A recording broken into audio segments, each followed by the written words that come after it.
Question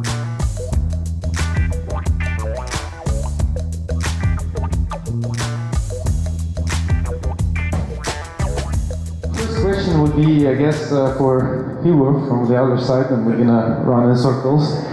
The question, I guess, then gentlemen, please feel free to comment, is what are the opportunities that you, Hugo, see from a position of being in charge of broking business for many different geographies, right?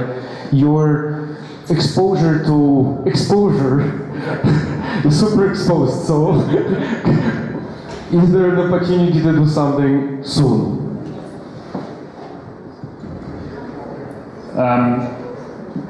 That's a really good question. I think there is. It is a very developing market. I mean, it is there already in an old-fashioned way. There's portfolios who build up and at the end of the day being transferred into the capital market. You shouldn't be over-optimistic in shortening the value chain too soon, because again, I mean, as being pointed out, there's an awful lot of regulation. There's quite some differences in countries to actually apply this. Because people ask me, I mean, I'm responsible of 41 countries. If you only take the European ones, something simple like a new European law as IDD, the Insurance Directive. There's not a single regulator in any of the European countries who does it the same way as another. So it's still completely individual country to country. So the differences on the ground are still very much there. What I do see is, and one of the things to take away from my last 8-9 months in this community is that the level of information, the level of exposure information to run from the individual client, which is still the one who actually pays the first premium dollar, to the ultimate risk carrier, which quite often are the investors, can transform quite quickly. And one of the things I said to a couple of persons in the house here is, if I look at today, if you put 20 insurance people in here, 10 would say I didn't understand anything about it, and 10 would say there's quite a lot of naivety in how you look at our market. If you would put 20 of you in an insurance conference tomorrow, 10 of you would say I don't understand anything they said, and 10 will say you're quite naive about the future. I think I think one of the things I do, and Mark does in Willis, is looking to combine the two and make sure that we start making pace using your experience, your skills, your knowledge to marry our views. I mean, we've been doing insurance for 300 years, so there's a bit of experience there. We know what kind of roadblocks there are. But we shouldn't be naive in how quickly they can go. So, are we going to do an ILS on uninsurable risk or new risk or in the next 3 months? Well, probably not. I would take any bet on that from anyone here. But I mean, I think mirroring the two skills and capabilities will just move it really quickly. How big would you be willing to bet? Well, I'm a betting man, so for 3 months, I would go quite large on that. Good opportunity for somebody. Yeah, I'll take the bets during the week. So. All right, great, thank you. Do you have any comments? Opportunity. I mean, generally speaking, obviously I've just run you through my thinking in high-level terms. I think maybe going a little bit further into the actual problem statement of what's holding us back or what's giving us a headache. On the one hand, we're looking for risks. There is not much risk underwritten on chain yet, so we have to look for incumbents who want to work with us. And if we work with incumbents, then the question becomes, why would the incumbents want to use us as a financing tool, right? Are we cheaper? Do we give them access to a different customer group that they could then use as maybe a customer base to sell other products to? And the more we think about it, interestingly enough, the more interesting ideas come to mind. And as much as all these things sound like insurpassable hurdles, let me run you through one example that, at least in theory, sounds quite realistic to deliver on. You look at the amount of crypto hedge funds and crypto VC funds that are popping up left, right, and center. Those guys benchmark themselves, let's say, against Bitcoin or Ethereum. So you would imagine a fair amount of those funds will hold Bitcoin or Ethereum for long-term purposes. In combination with protocols like DAI or other lending protocols where you can put your Bitcoins as collateral, those investors now have a chance to get extra money for extra investments, right? So let's assume there's a $100 million portfolio, 20 million of that is invested in Bitcoin. They could use that $20 million, deposit it in something similar to DAI, maybe get $15 million, $10 million in DAI out of it, and then with that money, they could invest, they could subscribe to our crypto ILS. And then ultimately it becomes a financial math question. But it's free money, right? If they pay 2% in financing costs, but they get 7%, and they have a non-correlated risk, and they still get the full upside from their Bitcoin holding, I cannot see one reason that would not allow those guys to look at us, right? And at the beginning, maybe this is the way for us to go to market and talk to those funds and say, look, you're going to get free money. Like, nothing's holding you back, and your mandate is to look at crypto investments. And, I mean, this is the hypothesis, and now we have to try it out. But, the one thing, again, that's kind of a little bit difficult to get a head around is which risk do we take? And also here in this context, I have one idea. Maybe we have to use something that's cool. Instead of taking an insurance risk, let's take something that's cool. If I say esports, all of you guys would listen up and like, okay, what do you mean esports? And I say, yeah, we offer you some sort of product that insures you against something that happens in a video game. And you might say, okay, cool, I want to have a look at that. And at least this way I've got people's attention. So I think where I'm coming from is I'm not from a legacy insurance background, so I look at stuff in a creative way, and I think it's an emerging playground. Yes, I have been thinking how to, in our case, we thought that most likely our first syndicate will be capitalized by the insurance company. Now, how to sell that security token to insurance company? I think that's a pretty difficult challenge to explain to insurance company. Now you have the token. Take that wallet and buy insurance from Etherisc, and it's kind of something. Most likely, I think we need to do some real paper agreement in addition to that token.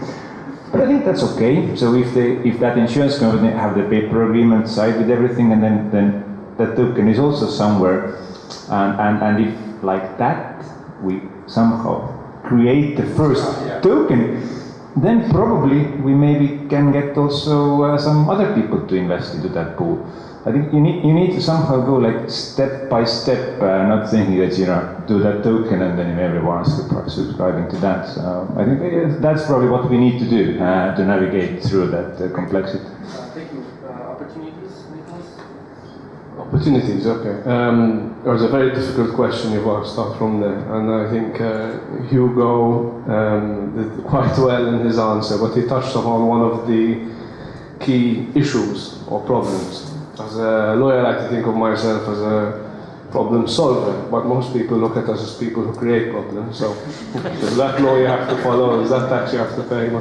So the key issue here is regulation, and unfortunately innovation always outpaces innovation by a long way. And we're all quite optimistic in here, whatever side of the room we've come from, but until we start seeing concrete opportunities, and we all see opportunities, but until they come to fruition, there's this little regulatory issue that needs to be looked at. And whether it's in the EU or in the US, it needs to catch up. Thank you. Now let's look a little bit into like short to mid-term future and try to get to like brainstorm on the what we can have, like Risto said, like step by step, what might be the first step, right? And the question is, where do you see the low-hanging fruit, whether it's a high-yielding paper for whatever reason, whether it's a crypto-native risk, right? Whether it's something that is currently, like AON has great paper with the risks that are uninsurable, right? But overall, it's a great kind of state of mind. If you want to read the minds of a large number of businesses, what their fears, like we've been doing this Lean Business Canvas, right, with some teams, right? So if you want to take a glimpse into what are the executives of different companies worldwide, what are they fearing, right? Read that paper. You will find opportunities there to build a business. Maybe it's like uninsurable risks that are currently not being transferred very well. Where do you see the low-hanging fruit, at least some your top 3 ideas for things that you would try to go and securitize, no matter how small or large they are, just to get something that is working and have like a trail?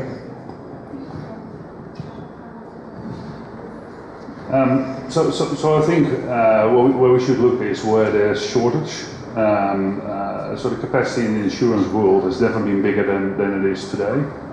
So there's not a big need of new capacity into the market. So although in certain classes you would think so.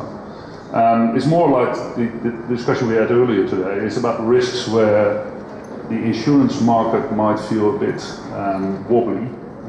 Where the crypto guys, let's put it that way, are foremost due. So as I said, I mean, at current there's something like 750, 800 million on individual risks on cyber. I think that's closer to the heart of the crypto investors than it is to the insurers. The question is whether you get into correlation more than not. But we've seen examples where insurance markets get the difficulty. So, for instance, one of the most difficult risks I place is railroad liability in the US, because every now and then something goes horribly wrong there. On our big limits we place there, you need a couple of billion to actually operate out there. We already see that half of the capacity coming to those kinds of risks comes from alternative markets. So it's not carriers anymore, it's not insurance market anymore, it's direct capital into, and it's not insurance product where they translate it into risk-bearing capital. I think if you look at cyber, if you look at crypto coverages, if I look at that area, I think you can move far more quicker than carriers can, and if we can put something up there, probably going to take more than 3 months, but that's where I would see it. I'd pick a parametric trigger-based risk or something that can be replicated on-chain with an easy oracle. Indemnity is too difficult, and ideally pick something that along the lines of a natural catastrophe bond cannot be gamified too much by users, right? Something where there's no human involvement really. And look, I think, in my opinion, blockchain is a disruptive technology, and ideally it should serve a good purpose. So why not look at emerging markets where most established incumbent operators don't enter, because they don't understand the market. So those are the kind of 3 aspects I would look at. It's okay to disagree as well to the previous. Okay, good. I don't think so, because if insurance companies are not, for some reason, taking these risks, and at the moment I don't think that crowd will take these as well. I think it's more likely, at least what we intend to do, is it's much better to take these risks where you have like 100 years of the loss ratio, like 67% loss ratio, everything is clear, you can forecast the profitability very exactly, and I think what we see on the insurance market is that there is, as Hugo, you said, there is abundance of capital on one side, And on the other side, there is our brokers and agents who want to do a lot of business. But somehow these guys don't meet like very well. There is some friction between that don't allow that capital to meet the business. And that friction is the one that we need to eliminate. And it's always easier to go into low-hanging fruit where the business is already there. You just replace the capital of the insurance company to be more cheaper, to be more low cost. And at least we think that that should be the place where we should go. And then in the future, you can also do that parametric crypto stuff, because that's for like, you know, let's play some games there, but that's not real business. Just to take a slightly different view on what Risto is saying is, I mean, friction is a good word, so the revolution needs to take place maybe step by step. So perhaps we should focus more on the traditional uninsurable risks, let's say for example cat bonds, and implementing the technology into those structures. And those transaction and corporate structures that Theo put out in his presentation before. Because again, you're going to have to get these structures, you're going to have to get buy-in from the various players in the market, from the regulators. So I'd say start by implementing the technology aspect, getting consensus on that, and then step by step moving on to the, let's say, more novel concepts, see how crypto is going to be introduced, new risks like cyber and how we're going to work that in, but trying to do everything at once might not be the way forward. So definitely it's a case of going after the low-hanging fruit step by step. I have one question for Hugo before we open up. It's probably right would be to ask him about this, but as he's very well, he's in the industry, right, and in the value chain. Some people may say, "Oh, that's friction right there," but so the question is, how does the players in the value chain that AON in particular is working with, right, as a brokerage and a network of actually global businesses, right? You represent the interest of the customers, right? And letting and assisting the customers go to capital right in front of the eyes of your traditional partners, right? That a lot of the business depends upon.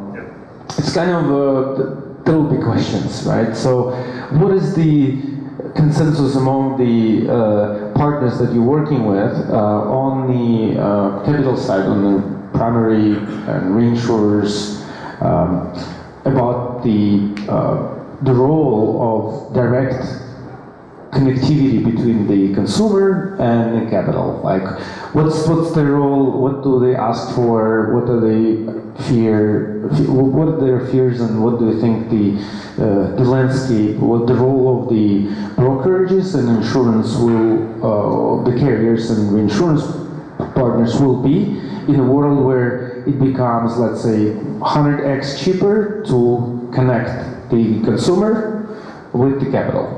What's the new role in this new world, right? New startup of a carrier or reinsurance, what would they do? A big question. A couple of remarks there. So, first of all, from our side, there's a lot of debate around disintermediation, which is something we have been working alongside for a very long time. And we've got direct writers, we've got all kinds of capital. We live in a heavily competitive environment.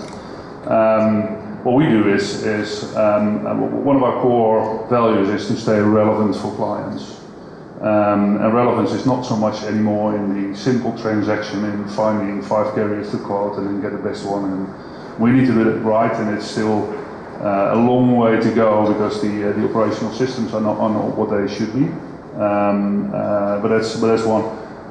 To your question on capital to the client, let me give you a short example, which shows that trust in the carrier you work with is one of the key things which is still on the agenda of the risk manager. So I was working with a treasurer or risk manager in the treasury department on one of my bigger clients, and this is a placement quite complex. There's 25 carriers involved, and on one of the major areas in the placement, we got two quotes. One from a local carrier in his home market, BBB plus rated, and they come out with a quote. And we had a similar quote, same price, same conditions, so completely comparable from a AA carrier in Bermuda. And the guy chooses the BBB plus household name in his local market. And you're sitting there in a treasury department of a very big corporation, someone choosing emotionally on brand name rather than taking the pure logical financial decision of getting your financial stability right. And I always compare with my missus. Mrs. Wegbrans does do all the risk and finances at home. Every now and then she tenders the energy bill. And she never chooses the first two because she doesn't know them. She always takes the best one of the big ones she knows. And I think that's sort of a psychology which is in most buyers' minds. So one of the things we shouldn't underestimate, and one of the things we as brokers are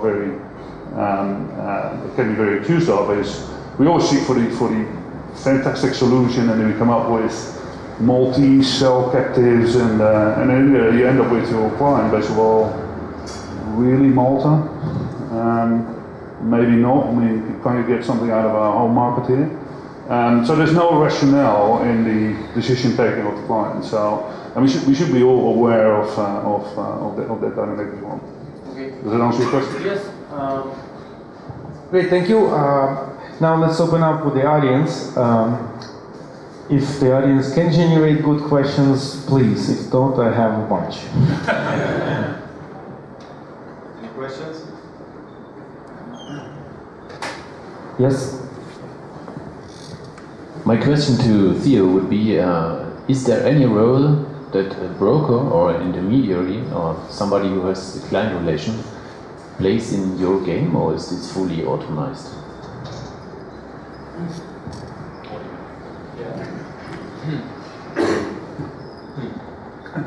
When you say, well, obviously, not everything is automated. I think the backend itself is automated, the actual settlement and processing of claims. One element where we definitely need to rely on relayers or brokers is the aspect of distributing and selling those security tokens to investors, right? Because we can only do so many things, and if we ultimately go down the route of also trying to tap into a retail investor base, then we would definitely have someone on board who has access to investors and who can make a fee out of helping us to distribute those tokens. On the front end, we're not underwriting the risks ourselves, right? So if there's a broker who underwrites and who would like to place the risks through us, then there's more of a collaborative spirit around working together and having someone on board who sources risks, which we can then repackage. As these two questions were a bit similar, then I just wanted to add that, like, in my opinion, when we tokenize the insurance risk, then actually we are giving more power to brokers. So then they should be the ones who do all the policy administration, reporting, even underwriting. I think for the broker side, it's absolutely the good news, because so far brokers have been like intermediaries.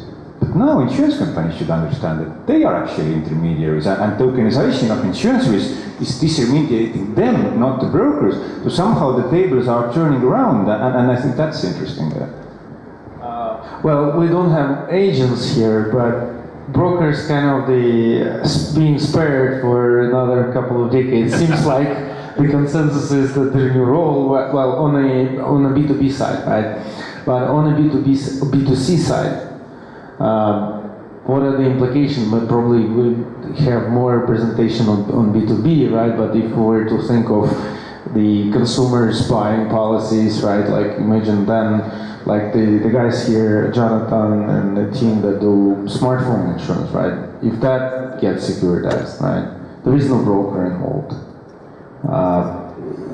There was never advice for a customer, right? They basically remove the agency, the MGA, there might be broker involved, right? There might be some captive in the middle, there might be some carrier, insurance broker, retrocessionary broker, retrocessionary hedge fund, and there is a capital provider, right? There are some products like that are going through like 12 different middlemen before it reaches the consumer, and then typically those products, if you look at the loss ratio just at the carrier side, it might be 20%. But if you look at the loss ratio like end to end, it's very, very poor, right? So it leaves the consumers empty-handed, which is completely the opposite of insurance being a public utility, right? It's kind of ripping them off. The question is, what is the role of then these agencies in the B2C market? Maybe that is the opportunity for securitization. Yeah, I mean, in the B2C space, you already see the shortening of the trail is getting closer. Then again, the deals further down the line in the value chain are getting bigger and bigger. So there's really a volume game there. And if I talk about competition of direct writers, it's in that angle. And we try to shorten it ourselves. So we do underwriting, as you said, we do underwriting, we try to do that.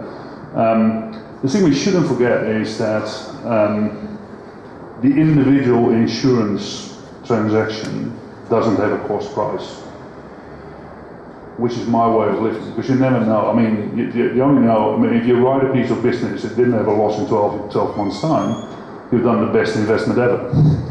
If you write the first 10 motor cars and 5 of them have a loss, you'll never recover in the rest of the year. So, up front, there's not a cost price to insurance. And my role, or our role, is finding the right market to them. So, this is where we as an intermediary have survived into a world of direct writers who have a national conflict of interest with a client. I mean, they want to sell a product and not pay a claim. We're in the midst, we want to sell a product and want to have a claim paid. So that's our role. And again, the lower you get in the business to consumer, the more it gets a volume game, the more it gets a data analytics game. And we've moved quite a long way in that. So the portfolio solutions we bring into the market. I mean, we don't place individual insurances anymore up until 25, 30, 35,000 euros a premium. It's just into portfolios into the market, where you come with the right data analytics and basically do the underwriting for the market. So you start shortening it there. But again, I mean, the arbitrage from cost price of insurance works in our favor. Thank you.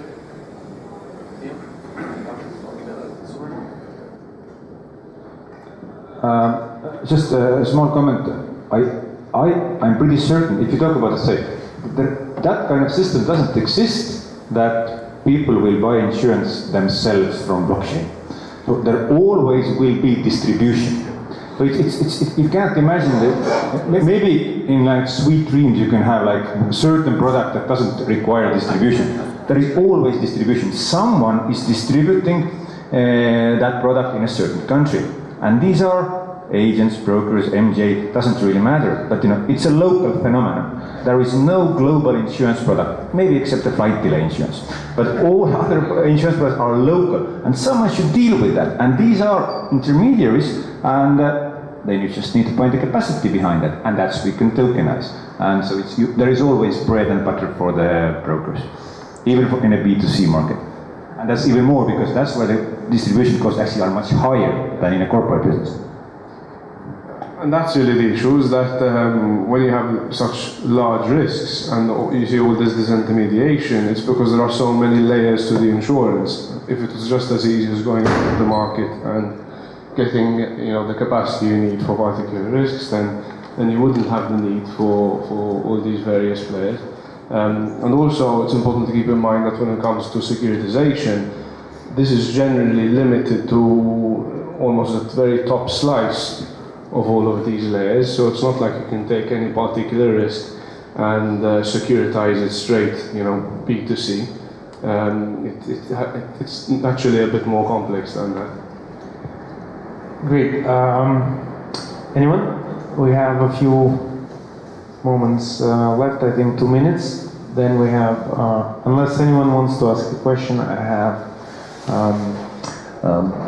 last one, and it is a quick fire question. What would you wish for D1Conf, for the community of decentralized insurance? How different do you want this to be 1 year from now? Well, for me, it's quite easy. It's working together and understanding each other's skills, qualities, and added value into the process. I hope in 12 months' time we've launched the first crypto ILS.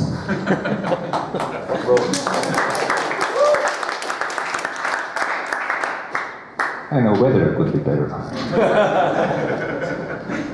What they said. Great. Thank you very much. Thank you, guys.